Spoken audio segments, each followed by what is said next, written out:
আজকে আপনাদের সাথে আমি ছোট মাছের রেসিপি শেয়ার করব। এটা বেচালার ছেলে মেয়ে সবাই রান্না করে খেতে পারবে। খুবই সহজভাবে সহজ পদ্ধতিতে আমি এই রেসিপিটা শেয়ার করতেছি। কারণ ছোট মাছের মধ্যে আসলে বেশি মশলা কিন্তু খাটে না, অল্প মশলাই দিতে হয়। এখানে আমি ফ্রাই প্যানের মধ্যে তেল দিয়ে দিয়েছি, বেশি দিনে অল্প পরিমাণে দিয়েছি। দিয়ে তারপরে পেঁয়াজ কুচি আর কাঁচামরিচ কুচি দিয়ে এখন একটু নাড়াচাড়া করে নরম করে তেলে ভেজে নিয়েছি। তারপর আমি এখানে কিছু রসুন থেঁতা করে নিয়েছি। থেঁতা করে নিয়ে তারপরে এখন দিয়ে দিলাম, দিয়ে এখন একটু ভালো করে নাড়াচাড়া করে রসুনটাকেও হালকা তেলে ভেজে নিব। আসলে এই রসুন থেঁতা দিয়ে আমি কিন্তু রান্নাটুকু শেষ করব। এখানে আমি আর বাটা কোনো মশলা অ্যাড করব না। রসুনটা দিয়ে একটু নাড়াচাড়া করে নিলাম। নেওয়া হয়ে গেলে এখানে আমি একটু পানি দিয়ে দিব সামান্য একটু, যাতে রসুনটা বেশি পুড়ে না যায়। বেশি পুড়ে গেলে কিন্তু তিতো লাগবে। আর তারপরে দিয়ে দিচ্ছি আমি পানি দিয়ে হলুদ গুঁড়ো দিয়ে দিচ্ছি, মরিচের গুঁড়ো দিয়ে দিচ্ছি, দিয়ে স্বাদ মতন আবার লবণ দিয়ে দিব।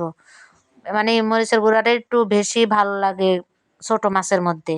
তাই আমি আজকা ছেলেদের কথা মাথায় রেখে কিন্তু কি মরিচের গুঁড়া একটু কমিয়ে দিয়েছি। আমি অন্যান্য সময় কিন্তু কি মরিচ বেশি ব্যবহার করে থাকি। আমার ছেলেরা আজকা বলছে যাতে আমরা একটু খেতে পারি, ওই জন্য একটু ঝালটা কমিয়ে দিও। তাই আজকা ঝালটা কমিয়ে দিয়েছি।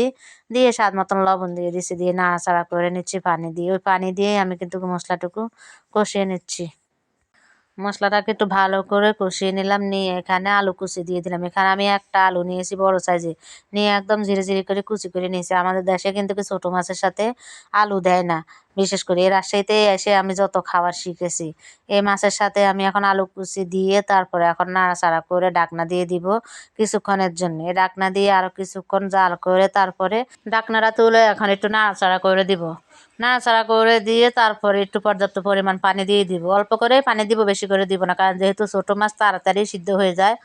একটু ঝোল ঝোল রাখবো তো, তাই একটু পানি দিয়ে দিয়েছি। পানিটা দিয়ে এই যে মাছগুলা কেটে ধুয়ে পরিষ্কার করে নিয়েছি, এই মাছগুলা দিয়ে দিলাম।